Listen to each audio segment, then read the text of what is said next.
It's the return of Cross Question after a few weeks. Every Wednesday evening at 8 o'clock, we'll be inviting 4 people into the studio to take your calls on the big political issues of the week. No guesses for what we'll probably be concentrating on tonight, but the agenda is set by you. 0345 6060973. We actually have a full switchboard of calls at the moment, which is a good thing, I guess. Well, let me introduce you to our panel. Dr. David Starkey, constitutional historian and broadcaster, one of our most popular panellists, it has to be said, over the last series. Lord Andrew Adonis. Andrew was on the first programme, I think, that we ever did of this programme, so welcome back to you. Labour peer. Christine Jardine, Liberal Democrat MP for Edinburgh West and Home Affairs spokesperson. You were actually on quite recently, weren't you, Christine? So welcome back to you. And Mark Harper, Conservative MP for the Forest of Dean, former Chief Whip, and more recently, leadership contender for the Conservative Party. They're here to take your calls right up until 9 o'clock, and you can watch us on Facebook, on YouTube and on Twitter. Call 0345 6060 973. Tweet at LBC. Text 84850. Cross Question with Iain Dale on LBC. Well, let's crack on and go straight to your calls. Jackie is in Poole in Dorset. Hello, Jackie. What would you like to ask the panel? Iain. Hi. Well, the Scottish judges want to remain, and the Scottish people generally, so they're perhaps biased. I wonder if the panel think the Scottish judges are biased. And anyway, the Queen's more wise than they are, so she knows best what's going on. She's very old and very wise. And then there's another thing. Oh, go on, quickly. Do you think the people in the Parliament are having to give in their telephones and their communications to see if they're biased, the Brexiteers, but I think the other side should have their phones tapped and see what... I see what you mean. You mean the law on Monday that said that certain named individuals in Downing Street were supposed to give up their phone messages. Well, let's go to the only Scot on the panel, Christine Jardine. What's your reaction to that? I don't think it's fair to call the Scottish judiciary biased in any way, shape or form. The reality is they are lawyers, they are judges, they abide by the written law and how they see it as having been applied. And the original judgment from the Court of Session, from the Outer Court, was that it was probably lawful. It was the appeal which overturned that, and now it will go to the Supreme Court. And to some extent, I think that is the best place for it to be settled in, the Supreme Court of the United Kingdom. But I don't think the Scottish judiciary is exactly the same as any other judiciary in the world. It is separate from government. It is separate, and for very good reason, so that they can't be accused of bias. Do you think, though, that you said law, there is no law here that's actually been broken, isn't it? They've interpreted the motivations about the prorogation of Parliament. They've interpreted it as unlawful. And that how can it be unlawful if there's no law that's been broken? That's what I think novices like me find difficult to understand. That is the thing. We'll have to wait for the ruling from the Supreme Court, because if there is a court in the world which understands the British Constitution and constitutional law, it's the UK Supreme Court. And we'll see what they have to say next week. But I think that we have to respect the judiciary. One of the things which has been disappointing in this is that for the past 2 or 3 years, Parliament's been undermined. Politicians have called one another silly things. It's all got a bit out of hand. Now, if we start undermining the judiciary and the independence of the judiciary and the reliability, then we're really in trouble. David Starkey, you're the only constitutional historian around the table. What do you make of this? I think it's a profound and deep mistake. I don't think they're biased, and I think the charge, because they're Scots, they're biased, is wholly wrong. I would absolutely agree on that. I think the great problem is that we are mistaking the rule of law for the rule of lawyers. If you go back to the fundamental document, which everybody has been citing, that is A.V. Dyce's account of the English Constitution. So I am being high-flown. No, you asked me at the beginning of this programme. Right, okay. The law of the Constitution of 1885, which is written immediately in the aftermath of democracy in this country. We have only been... women, of course, didn't have the vote. No. Only most men did at that point. What he does, he distinguishes there 2 forms of sovereignty. He distinguishes the legal sovereignty of Parliament, and then he distinguishes the political sovereignty of the nation. And the devastating, the dangerous thing is when judges rule on the political sphere. The proper sphere of law is to deal with the relations of the executive and the subject. For it to interfere in the proceedings of Parliament, please, I didn't interrupt you. Let me finish, is deadly dangerous. And I can now go back even further. I've referred to the late 19th century. Now let me refer to the document which is responsible for the fact that we have had everything you were talking about, Christine. Peace, peaceful government, the unconflictful change from one political party to another, the absence of mostly street demonstration and whatever. That was the Bill of Rights of 1689. And what the Bill of Rights said, it tried to distinguish between the legal and the political sphere. And Clause 9 says that proceedings in Parliament should not be impeached or otherwise questioned in any other court. So that's place. what the Supreme Court will likely concentrate on next week. I know, because for reasons that I do not understand, the government has not resorted to this. The whole problem of the Supreme Court judgment in the Gina Miller case, it was not put against this broad historical background. I've no idea who Nikita Costa is, who's allegedly Boris Johnson's principal legal advisor. Their advice seems to me to be fundamentally wrong. Okay. Because this is also, just one final point, this is the issue that was debated by Jonathan Sumption in his Reith lectures. What are the bounds of law? What are the bounds of politics? And I'm sorry, Christine, I'll just answer your final point. If judges rule on political matters where there is no obvious law to base themselves on, and it's simply three legal opinions against one legal opinion, I'm afraid what they're doing is political. And I will write the headline, 3 judges against 17.5 million Well, voters. I think we can all write that headline. Andrew Adonis, I suspect you might agree with quite a bit of what David said. Well, I do. Actually, we've all been agreeing so far that it's not a good idea to impugn the integrity of judges. So we're taking a view as to whether we think that their judgment was right, but we're not in any way saying that they lack impartiality. But if I can engage with David and his extremely interesting points that he just made, he said quite rightly that the supreme bedrock of our constitution, which goes back to Dicey, indeed back to the Bill of Rights of 1689, is the sovereignty of Parliament.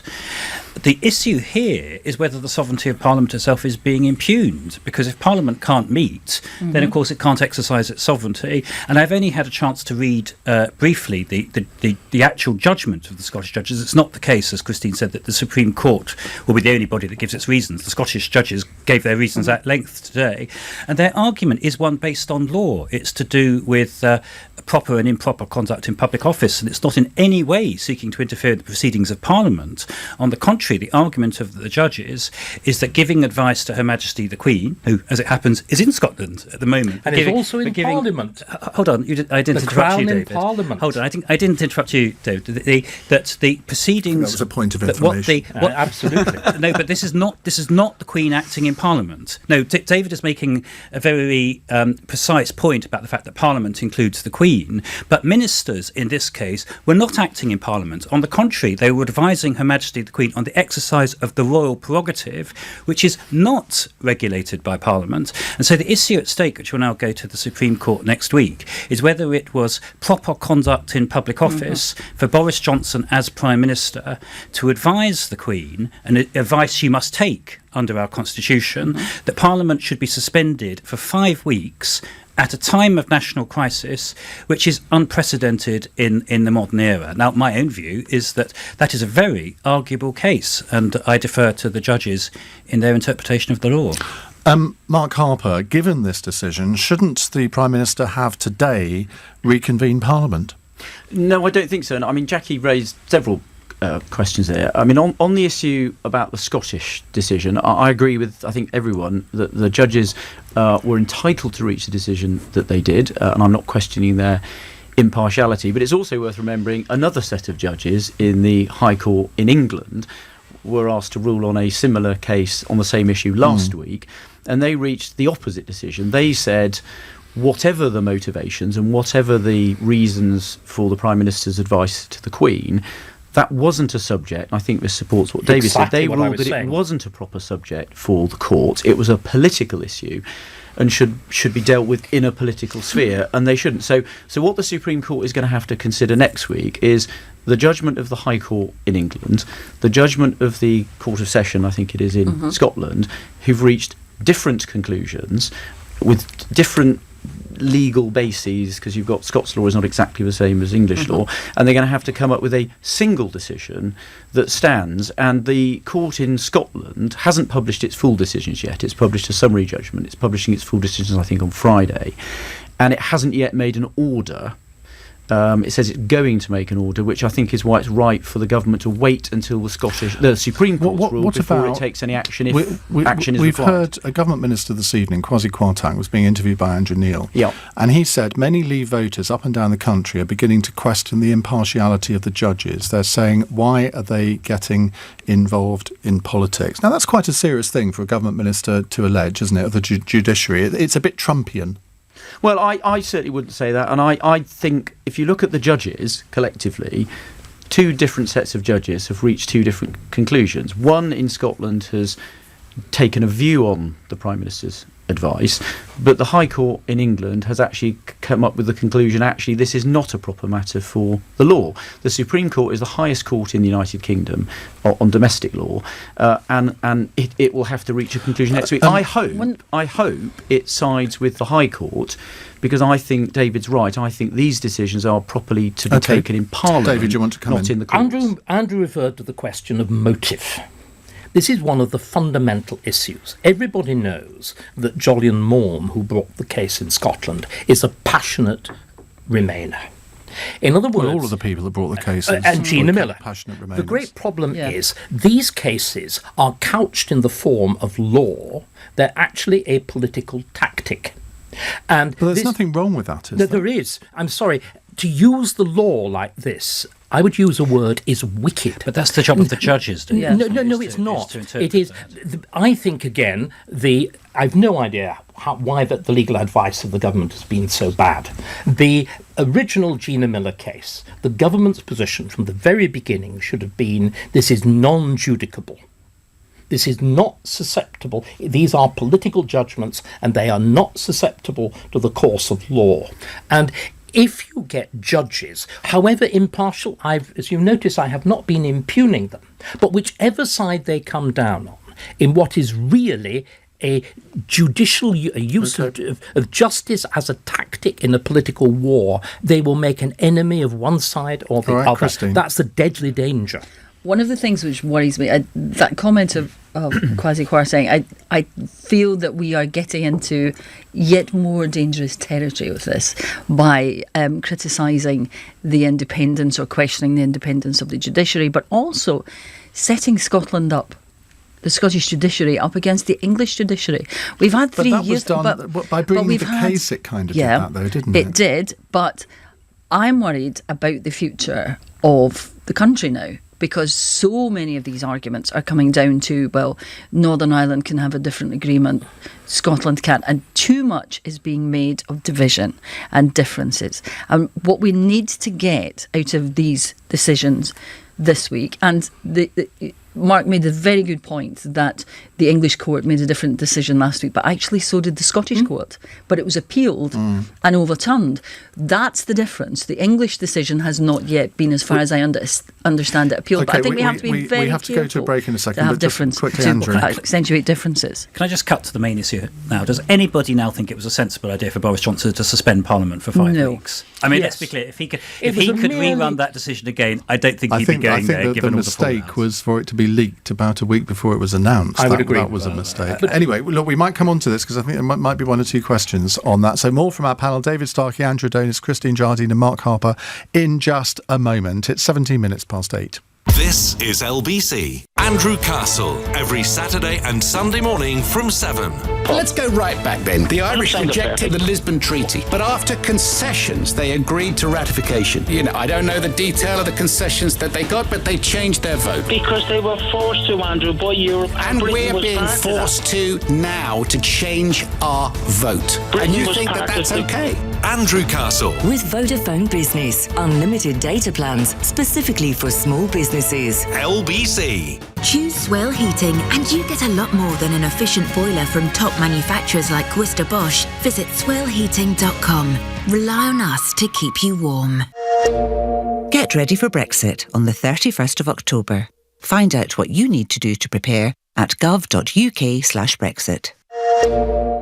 The Norwegian sale is now on. Fly to Europe from £29. Live the American dream from £135. Adventure South America from just £199. And with low fares to over 150 other destinations, the world has never been closer. Start your journey at norwegian.com. Limited availability. All fares are one way from London Gatwick, including taxes. Baggage fees may apply. Travel from November to March, excluding weekends, school and public holidays. Visit our website for more details. Sale ends 16th of September.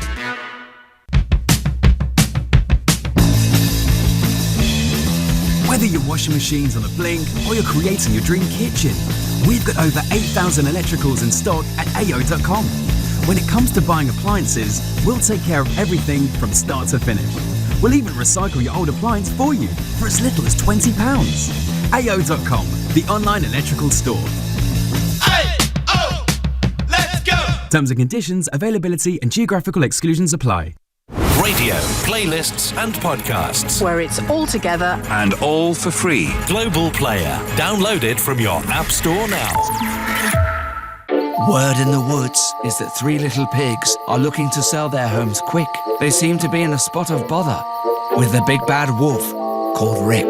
Come out, little piggies! So they spoke to the friendly team at Property Rescue, who can offer a guaranteed sale in as little as 48 hours at a fair price and a cash advance if you need one. Fast forward to living happily ever after. Visit propertyrescue.co.uk. Property Rescue. Fast forward to sold. At Experian.co.uk, we know being single's no fun. That's why we do everything we can to help you meet your ideal match, your data self. Until I met my data self, I had no idea which credit card was right for me. He was able to show me the ones I was eligible for before I even applied. It really has changed my life. Find out how your data self could help you make better financial decisions at Experian.co.uk. Experian Limited is a credit broker, not a lender, working with selected lenders. Cross Question with Iain Dale on LBC. 8:20 here on LBC. Let's go to our next question. Chris is in Richmond. Chris, what would you like to say? Good evening, everyone. The Yellowhammer report has been released in the last half an hour, and apparently key elements have been redacted. Does the panel agree with me that this shows that the government isn't levelling with people about the real consequences or potential consequences of a no-deal Brexit? Mark Harper. Well, first of all, I hope Chris will forgive us since we've been in the studio for 20 minutes. I don't think any of us have had a chance to look at what's been produced. So I don't know what's been redacted. There are often good reasons for not disclosing absolutely everything, because there are sometimes commercially confidential things, and there might be information that's been supplied on the basis it was in confidence. So I don't know what's been redacted. But I mean, in principle... It's a fairly short document that they've sent to Hilary Benn and Dominic Greaves, so it's clearly not the full report. OK, so I mean, I think the government's clearly complied, at least in part, with what Parliament said it should do on Monday. I don't know all the stuff that's been produced, and I suspect there's a range of judgments in there about the likely consequences of leaving without a deal. But I think it's also worth saying, by the way, the government's been very clear, and the Prime Minister was very clear again today, that his objective is to get a deal. And I think that's what he's working very hard to get. Doesn't seem to think so, though. No. Well, I think he is. I listened to what he said today. I think if you look at the discussions he had with the Irish Taoiseach on Monday and the subsequent discussions, I can see the shape of a deal with a changed backstop that doesn't have the consequences that the original one did, that brings in a decision-making role for a restored Northern Irish government so that you have democratic accountability. But this has all got to be achieved in the next 3 weeks. Yeah, look, this is going. No one pretended this was going to be easy. Particularly, to be fair to the Prime Minister, the inheritance that he got You're going when off he took theme, over. Question Master. Then, you were asked about Yellowhammer. Can we get back to it? And the whole business that would you like to come and sit in my seat, David? I'm just helping you to do your job better. You said at the beginning that you wanted it to be a proper. You said you wanted it to be a proper debate. I do. And let's stick to Yellowhammer. The person who was largely responsible for the concept of freedom of information being legislated, in other words, Tony Blair and Tony Blair's government, said it was the worst thing that he ever did. This has got nothing to do with freedom of information. That is fundamentally what... It's a parliamentary resolution, which could have happened with or without freedom. But sorry, the notion that all the business of government and all the documents before government should go into the public domain is a deadly one. Government, there's a phrase in Latin... We're being a serious programme. It's called the arcana impidii. It's the secret of government. All government has to depend to a very large extent on confidentiality. It can't be done otherwise. This notion that everything can be in public domain is pie in the sky and is deadly dangerous. Point one. Point two, the whole issue with Yellowhammer and why has it been, as it were, subpoenaed by Dominic Grieve and the rest? Why has it been subpoenaed? Because they think there will be evidence in it that there will be economic damage. This, from the very beginning, has been the fundamental mistake of the Remain campaign. The business about leaving the European Union was a struggle about values. It wasn't a struggle about whether we will be richer or poorer. It's finished and then over to you. It was Oscar Wilde summarised it brilliantly. People who know the price of everything and the value of nothing. And the whole reason that the Remain argument has failed completely to shift public opinion, which it has done, is that it does not address that basic problem. Okay, Andrew Adonis, just address that point. You're the only one here that's been a minister and cabinet minister. Just address that point about government can't really function without secrecy. Of course, I do apologise. But can I just say that I hugely respect David as a historian, but we're not talking here about the Tudor court and the communications between Thomas Cromwell and Henry VIII, which might be shrouded in some secrecy. We're supposed to be a mature democracy where people should be accountable for decisions they take. And David was earlier telling us that the fundamental principle of the English Constitution was the sovereignty of Parliament. It is Parliament that decided on Monday that these documents should be released. And if Parliament is sovereign, the idea that the government can pick and choose which documents it should release, I would say, suggests that it thinks the government is above Parliament. Do you believe that the whole thing should have been published, warts and all? I think what Parliament asked for should be published. Yes, I can't see if as soon as the government has a veto over Parliament, if you were in a similar situation, I just can't imagine as a cabinet minister you would have gone. You would have wanted it to all be published. Be clear. Of course, I wouldn't want it. I mean, I can assure you, there is no minister who wants their correspondence published. You may not even want some of your most private correspondence published. But if you were a public official, because this is the point, we're talking about public officials, not people talk about writing letters to their loved ones. This is public officials writing about public business. If Parliament decides that this should be released, then obviously it should be released, and that is the situation we're in at the moment. And I think we're in very, very dangerous constitutional territory where the government believes it has a veto over Parliament, which is what's happening at the moment, on matters as important as the preparations for a no-deal Brexit, which the government itself told us in documents that it did publish now last year, that it could lead to a shortage of medical supplies, not enough food in the shops, massive bottlenecks on all price the of everything and value of nothing. Those are matters of really serious concern to the Christine. public. I actually agree with David about the values thing, but I don't think that the values argument was only about not being in the European Union. And I actually think it's been very damaging nationally because we've created this politics of identity, this culture of it all being about who you are and where you're from. And I think that ultimately will be damaging. Charles Kennedy used to say he was a Highlander, a Scot, British and a European, and valued all aspects of that identity. And I think in this debate over the past 3 years, we've lost that and we've stopped valuing who people are and started seeing them through the prism. There's terrible aspects of this is people wrapping themselves in a flag and identify whichever flag it is and identifying with that, and that's nationalism and that's dangerous. And I think the value of being outward looking and internationalist was central to being part of the European Union. Let's just hear from Chris and see what his reaction is to what you've all said. Hi Chris, go on. Hi, I think Mark Harper, you're being utterly disingenuous. This government, from the very beginning, has tried to evade scrutiny. David Davis squirmed and he ducked and he weaved, and he didn't tell us. He told us there weren't impact assessments, and there were. And the way and the fact that you now patronise people and say, well, we're not going to tell you because it's too serious. No, I didn't say that, did I? So can I finish? If I got a job offer tomorrow from another company and it redacted out certain bits, I wouldn't take that job offer. Why should British people take what you're telling us and accept the fact that, well, it's in your best interest not to know about it? It's frankly ridiculous. Let me give you an example, Chris, about where it might. If the government, for example, in its planning has got information from companies that's confidential, that the companies have shared with the government on the basis that the information will remain confidential, that may be an undertaking the government's given. If the government then publishes that, firstly, it may cause some commercial damage to those businesses, but also those companies then won't share any information with the government. If that then makes the government's ability to plan and protect the public, it calls that into question. That actually isn't in the public interest. That's not about hiding things. That's actually good government, and that is a legitimate issue for the government to deal with. Well, the thing is, I've got no idea what was being redacted.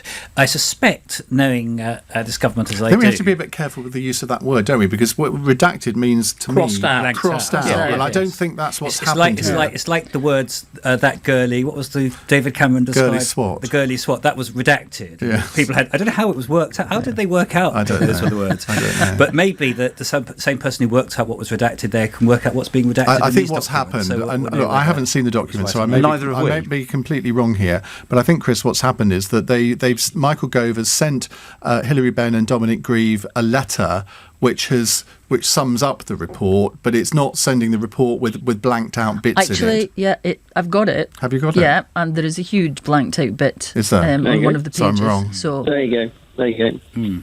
Well, in principle, of course, I'd like to tell you what it says, but I can't, obviously. Oh no, I've just seen it on my screen here. There's about 8 lines. Yeah. But I mean, but Christine, do you think that Mark is right when he says, look, you can't put everything in it, because if it is commercially damaging to a company, they've given the information on one basis, and that they weren't expecting it to be made public. That argument I accept where it's a commercial document, but what we're talking about here are medicines, food supplies, whether or not electricity is going to work. These are things that are basic and people have a right to know. One of the sections that it does say that medicines will be one of the most vulnerable things because some have very short shelf lives, and they'll have to come across from the continent. They may be delayed, etc. So I think that this is not a situation where commercial sensitivities actually come into it or anywhere close to it. It's about public safety, the national interest, and we do have a right, as Andrew said, to know what affects us. Quickly, David. The great problem is, if we have this rule that the arcana imperii must be disclosed, what will happen is you'll have yet more Tony Blair sofa government. Things will simply not be recorded. And I speak as a historian. That happened at the Tudor court. If it's really confidential, you don't know. And this claim to have everything put in the public domain, you could not run your family, you could not run a business, you could run nothing on that basis. It is freedom of information gone mad. Right, we will try and squeeze in at least 3, if not 4 calls in the next half an hour. It's 8:31. You're listening to LBC's Cross Question. Josh Coop has the news headlines. And as you have been hearing, the government has published documents relating to worst-case planning in the event of a no-deal Brexit. So-called Operation Yellowhammer warns that low-income groups will be disproportionately affected by any price rises in food or fuel. It also suggests the flow of cross-channel goods could be reduced by nearly half, with a possible impact on the supply of medicines and medical equipment. Separately today, some MPs have returned to Westminster after judges in Scotland decided Boris Johnson's suspension of Parliament isn't legal. The Commons will be shut down for 5 weeks until just before the Brexit deadline next month. A man's been arrested on suspicion of attempted murder after a child was rescued from a river in Greater Manchester. Police say a young boy is in a critical condition after reportedly being thrown into the River Irwell in Radcliffe near Bury this afternoon. And around 2,500 people have been registered as missing in the Bahamas following Hurricane Dorian. So far, 50 people are now known to have died following the storm earlier this month, but that number is expected to still rise significantly. LBC weather: scattered showers clearing the north and west, leaving a dry and clear night for much of the UK, a low of 12 degrees. This is LBC. Sheila Fogarty, Monday to Friday from 1 p.m. Frank, born here, raised here, marching on behalf of his parents. One from Portugal, one from Spain. My mum works as a nurse. My dad had his own company. They paid their taxes. I don't want to do the settled status scheme. We got a letter the other day to register again to vote. What, vote someone in that's not going to represent them? Who can't represent them now? I hear your pain, Frank, and I wish them and you well, because that sums it up, doesn't it? Sheila Fogarty. With Blink, an Amazon company, helping give your family peace of mind. LBC. Looking for your perfect kitchen? Visit roomsense.co.uk. Quality at a price you can afford. That's Room Sense. Swell Heating is on a myth-busting mission. It really isn't cheaper to leave your heating on all day. But there is lots of smart technology that can cut your heating bills. For specialist advice on innovative heating devices, visit swellheating.com. Rely on us to keep you warm. At Cathay Pacific, we believe it's not about how far you've come, it's about how far you'll go. That's why ambition and innovation are at the heart of our story, challenging ourselves to move beyond previous achievements and to move you forward in life. With state-of-the-art cabins, world-class entertainment and award-winning service, you'll arrive ready to make the most of what lies ahead. Flying to over 70 destinations across Asia and Australia, Cathay Pacific. Move beyond. Whether your washing machine's on a blink or you're creating your dream kitchen, we've got over 8,000 electricals in stock at AO.com. When it comes to buying appliances, we'll take care of everything from start to finish. We'll even recycle your old appliance for you for as little as £20. AO.com, the online electrical store. Terms and conditions, availability and geographical exclusions apply. Every day someone dies waiting for a transplant. From spring 2020, the law around organ donation in England is changing to allow more people to pass on more organs to save more lives. Unless you choose to opt out or in an excluded group, all adults will be considered as a possible organ donor when they die. Whatever your choice, make it clear to your family and closest friends to ensure your decision is honoured. To find out more or for the choice to opt out, visit organdonation.nhs.uk. Pass it on. Hey phone, connect to Wi-Fi. Connecting to cybercriminals. You're not listening. I said Wi-Fi. I'm listening. Cybercriminals could be too. Using Wi-Fi could leave your personal data exposed. How can I keep it private? With a secure VPN that encrypts your data. You need new Norton 360. It has multiple layers of protection, including VPN, device security, password manager, and more. Ooh. Go to uk.norton.com to get all-in-one protection starting at $24.99 for your first year. Terms apply. That's uk.norton.com. 1 in 2 people believe they should check their work email on holiday. 1 in 3 believe it's okay to eat a colleague's lunch. And 1 in 14 believe it's okay to steal loo roll from work. People believe all sorts of strange things. Some people believe that insurance companies try to avoid paying claims. But last year, Zurich paid 99% of insurance claims made by their UK customers. Zurich, an insurance company you can believe in. To find out more, visit zurich.co.uk/99. Cross Question with Iain Dale on LBC. Call 0345 6060 973. 8:36. Apparently, someone on the text says Iain Dale sucking up and siding with the Remainers again. Fake Brexiteer. You can't please all of the people. I hadn't noticed that. But, hey, but the good thing is on YouTube, we've got 88 likes and 7 dislikes. I think that's quite a good proportion. I think you're just encouraging. If you'd like to watch us, you can do so on the LBC YouTube page, Facebook page, or Twitter feed. Just to remind you, if you've just tuned in, we are joined by David Starkey, the constitutional historian and broadcaster, Lord Andrew Adonis, the Labour peer, Christine Jardine, Liberal Democrat MP for Edinburgh West, and Mark Harper, Conservative MP for the Forest of Dean. Mark is in Sevenoaks. What's your question, Mark?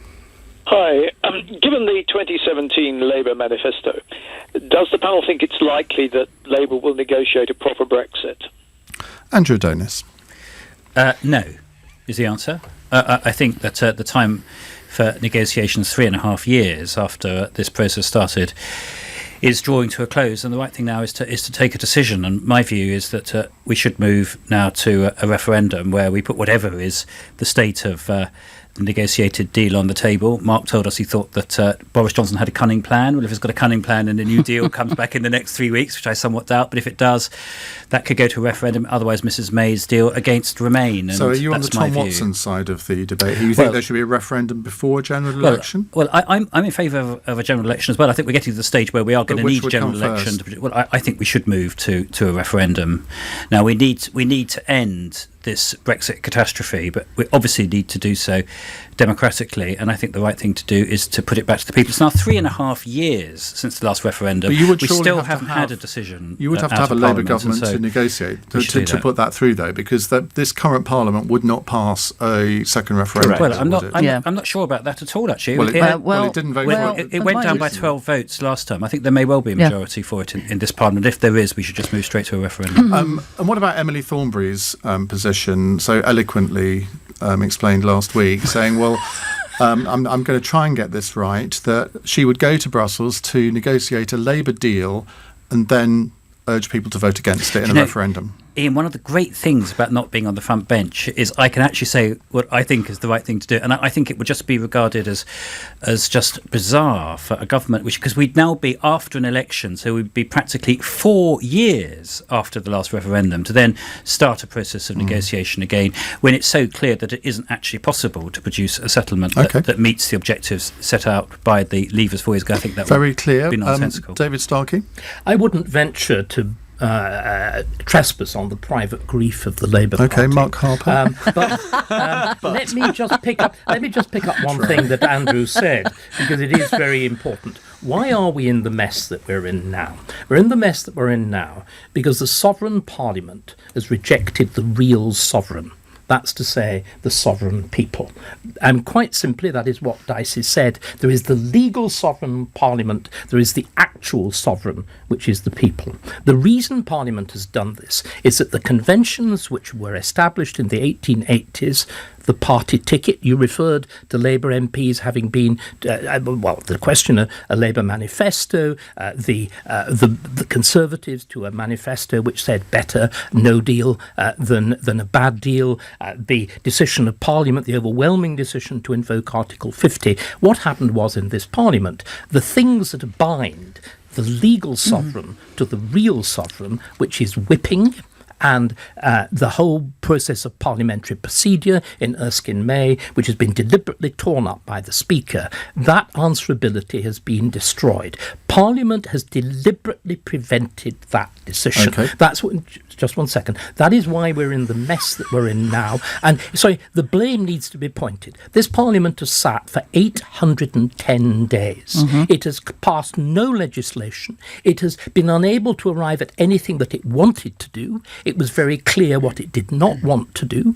The possibility of Theresa May's deal was voted down 3 times by Parliament. We are in an absurd position. A new referendum will not settle the issue, because if it is, as Andrew said, Theresa May's deal, which has been refused 3 times by Parliament and Remain, everybody who voted out will say this is illegitimate. That referendum will settle nothing.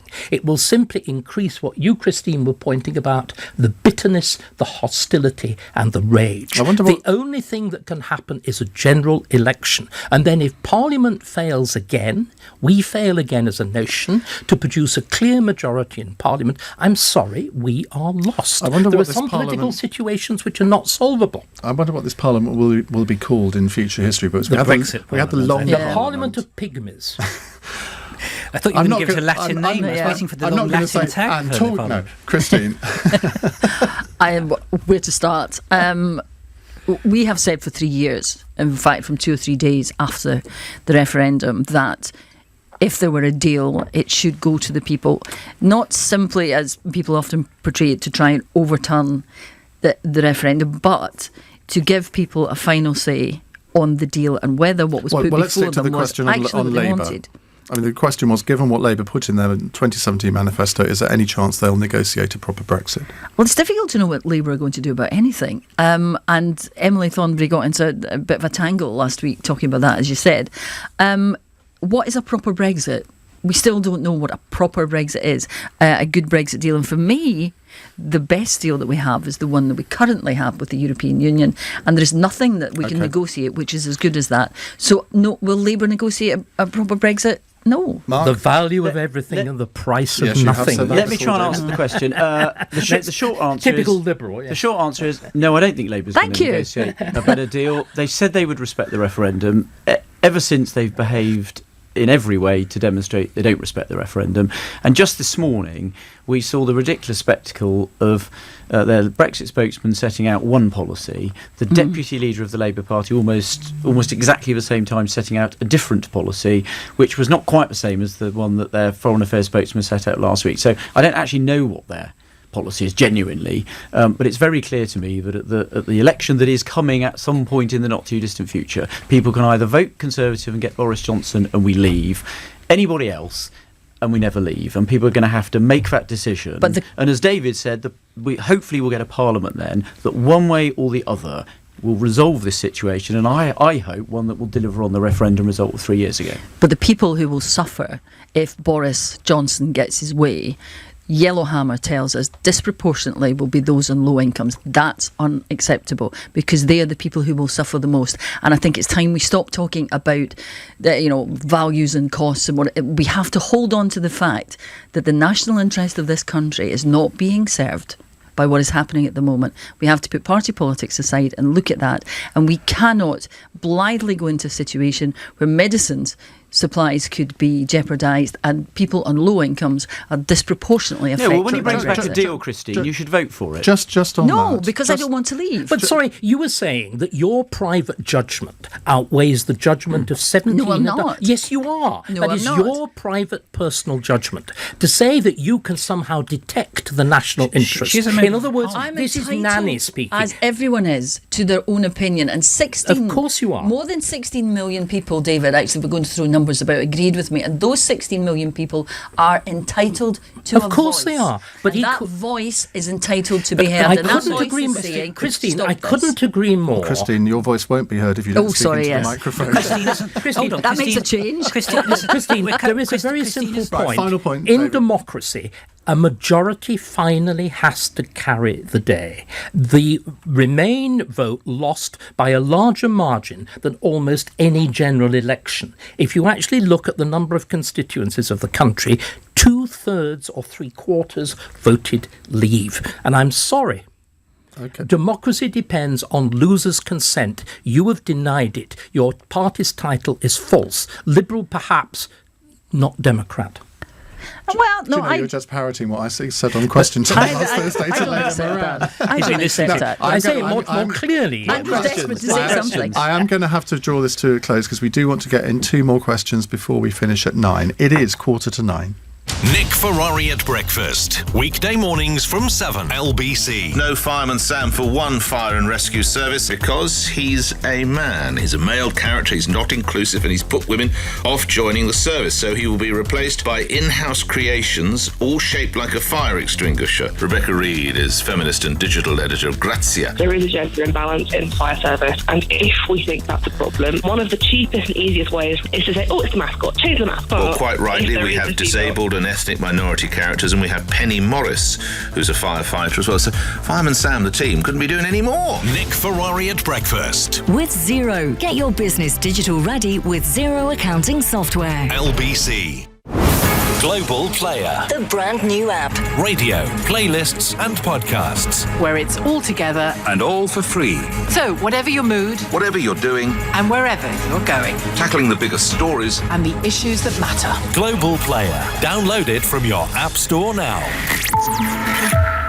Hey phone, connect to Wi-Fi. Connecting to cyber criminals. You're not listening. I said Wi-Fi. I'm listening. Cyber criminals could be too. Using Wi-Fi could leave your personal data exposed. How can I keep it private? With a secure VPN that encrypts your data, you need new Norton 360. It has multiple layers of protection, including VPN, device security, password manager, and more. Ooh. Go to uk.norton.com to get all-in-one protection starting at $24.99 for your first year. Terms apply. That's uk.norton.com. Some regard me as a national treasure. Well, that's very kind of you, but let me tell you about a hidden national treasure. Cello TVs. Cello are the only British manufacturer of premium quality LED TVs, but without the hefty price tag. 16 to 65 inches, manufactured in the UK, there's a Cello TV for everyone. Get a 65-inch smart 4K TV for under £550. Search cello.tv. For the recyclers, we salute you. For the volunteers, hats off. For the stand up for what you believers, we know it's hard to be good. Which is why at the Cooperative Bank, we try to make doing the right thing as easy as possible. Search Cooperative Bank current accounts and see why you should choose the UK's most trusted mainstream bank. The Cooperative Bank. For people with purpose. Join us. Voted most trusted mainstream bank at the Moneywise Customer Service Awards 2019. Hit the bullseye this October by becoming a sober hero and take a month-long break from the booze to raise money for Macmillan Cancer Support. No darting to the bar, no doubles. Just wake up happily hangover-free. Gain maximum respect and know that you'll be helping to change the lives of people with cancer. It's all in a month's work for a sober hero. So go sober for October and sign up today at gosober.org.uk. Game on! Switch to Vodafone, the UK's best mobile network, and be unlimited, because the best phones deserve the best network and our new unlimited data plans. The future is exciting. Ready? Vodafone. Max download speeds apply to unlimited data. Best network as voted by readers of trusted reviews. Terms at vodafone.co.uk/unlimited. Want a career in marketing? The Global Academy is a specialist media school recruiting Year 10 and Year 12 students for September 2020 enrolment. At this school, the facilities that we have are just second to none. Nothing can compare to this. Your future starts here. Apply now at globalacademy.com. Leading Britain's conversation. Cross Question with Iain Dale. Tweet at LBC. 8:49. David Starkey, Andrew Adonis, Christine Jardine, Mark Harper with me until 9. Let's fit in 2 more questions at least. Anthony's in Staines. What would you like to ask, Anthony? Yes, good evening, everyone. I'd like to ask, could Gloriana, a.k.a. Theresa May, return should Boris Johnson's government completely implode and no one else wants the job? I think this could be the quickest round of answers we've ever had on the programme. Mark Harper. Boris Johnson's not going to fail. He's going to pull it off. But if he did... And if he did, there'd be plenty of people who'd want the job. Including you. Yes, Mark's lining up already. That's a Boris Johnson is going to pull it off. He's going to do the job, get us out, and then win the election. What you say. Andrew? Well, we were just saying that we're looking for a new Speaker of the House of Commons as well. So maybe Theresa May is going to be taken up there on the grounds that we need a Speaker who doesn't speak very much as the next one. So you don't see her coming back, Christine? Can you imagine that? A bit of counterfactual future? I cannot believe she'd want to put herself through that again. I really don't. I think the chances are, when Boris Johnson fails, the Conservative Party's in serious trouble. But I really don't think, even in those circumstances, Theresa May, I wouldn't ask her to go through it again. Of course, David, in the 19th century, and indeed in the early 20th century, there were prime ministers who did come back, weren't there? Regularly, some of them 3 and 4 times. Yeah. And it made, in many ways, for much better politics with serious experience. But, questioner, you call Theresa May Gloriana. That is shameful, disgraceful. The difference between Queen Elizabeth I and that awful hag who has disappeared. Oh, David. I'm sorry. She deserves she deserves no... You cannot use a word like that. Well, then I'll use another word. She deserves let's make it a kinder word, shall we? Yes, woman. Yes. Thank you.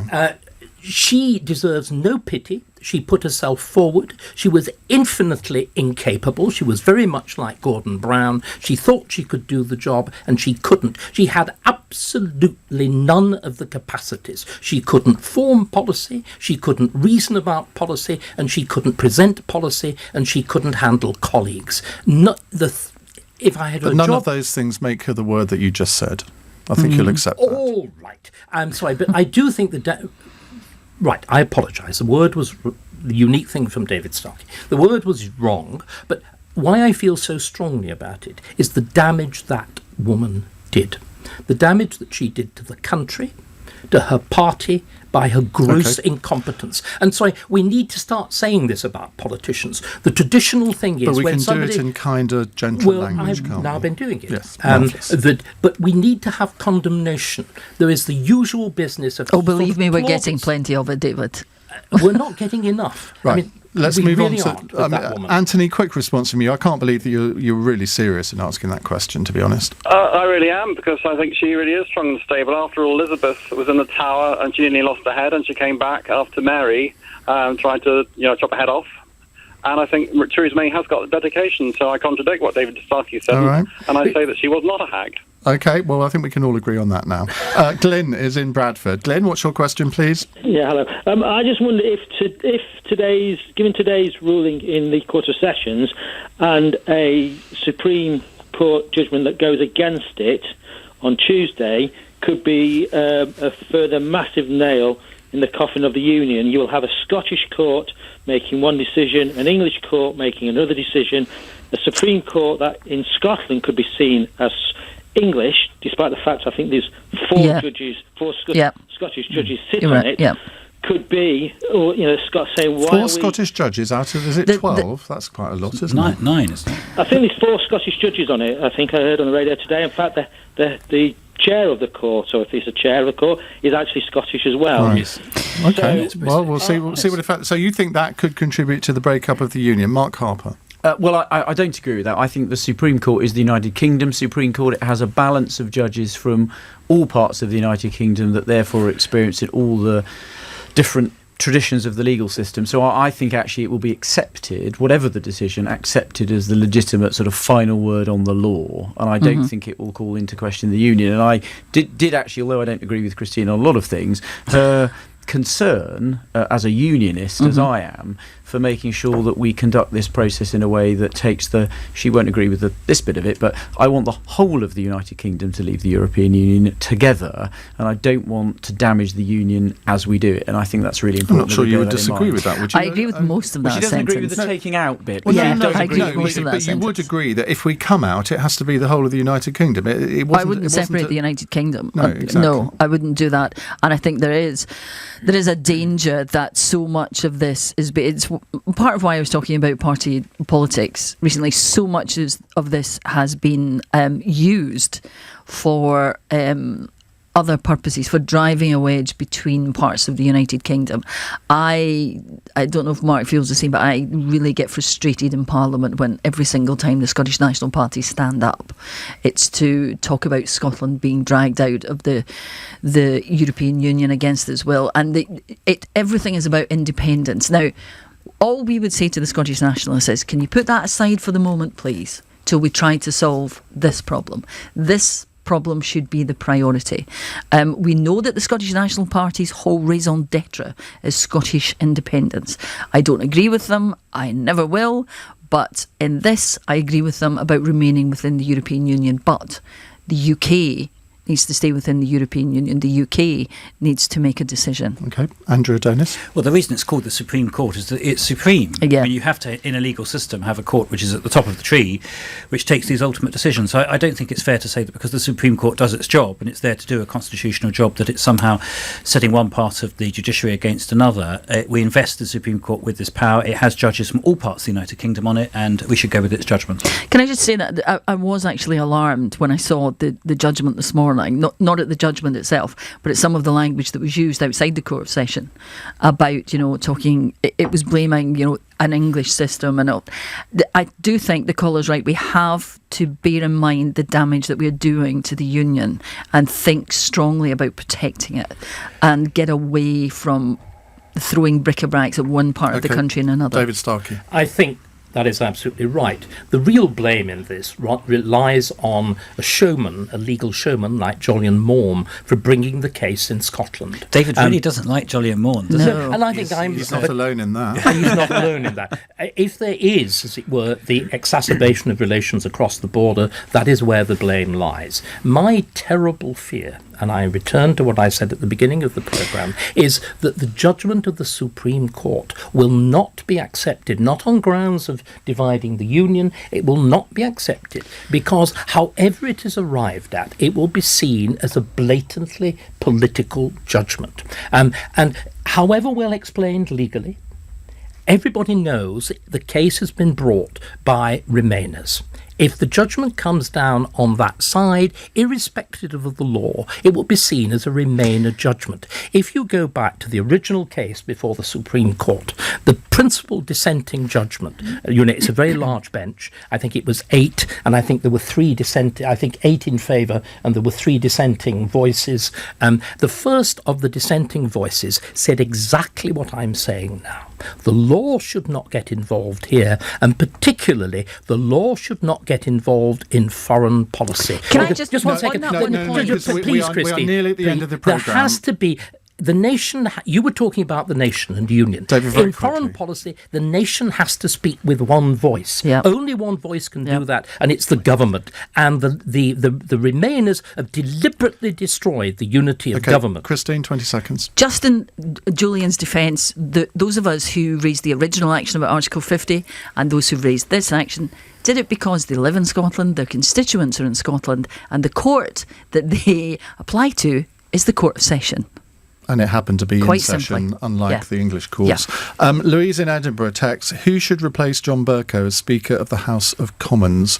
I don't know if as a peer you have a view on this, Lord Adonis? Oh, I think having a peer as a Speaker of the House of Commons would be an excellent. I don't think yourself, for example. I don't think they'd put up with that. But who would you like to see? Well, we were discussing Theresa May earlier. If what wants to move one extreme to the other, one of the candidates have declared. I like Harriet Harman. I think she commands the House of Commons. You said that deliberately to wind David up, didn't because you? She has said she is the careful. She has said she is the Bercow continuity candidate. She has. That will be catastrophic. Bercow single-handedly is monument of the scenes in the House of Commons at the dissolution of the prorogation. They are disgraceful. They were not his fault. They were entirely his fault. He played up to it. He enjoyed it. He loved it. Who would you like to see replace him? I don't care, providing they say. Do you know what I want to hear? What I want to hear is there is a sensible government that carries a resolution through the House of Commons which says that everything that Bercow did is not precedent, because he tore up the whole of the rule book that has bound Parliament to the people. Okay. It was a deliberate act of Christ. It is absolutely true. We literally only have about 40 seconds left, so if you and Mark can be very quick. Harriet Harman, 2-0. I think Eleanor Lang would be fantastic. She'd keep the good bits of John Bercow about empowering the House of Commons, but she thinks we should hear more of members of Parliament and less of the Speaker. So she'd get my vote. Well, thank you all very much indeed. I think we have achieved a broadcasting first this evening in getting an apology out of David Starkey. Mark Harper, David Starkey, Andrew Adonis, Christine Jardine, thank you very much. Thank you. You can listen to this all again on the Cross Question podcast. If you ever miss an episode, all the back episodes are there as well. Just it's on the Global Player, iTunes, or wherever, I should say Apple Podcasts, shouldn't I, or wherever you get your podcasts from. In a moment, we're going to ask, should courts ever intervene in political matters? Should Boris Johnson now reconvene Parliament, given the decision today? And we might have a little word about Yellowhammer as well. Do you think that the government should have published the document in full? You're listening to LBC. I'm Iain Dale. It's 9 o'clock. On your radio, on Global Player, and Play LBC. Leading Britain's conversation. This is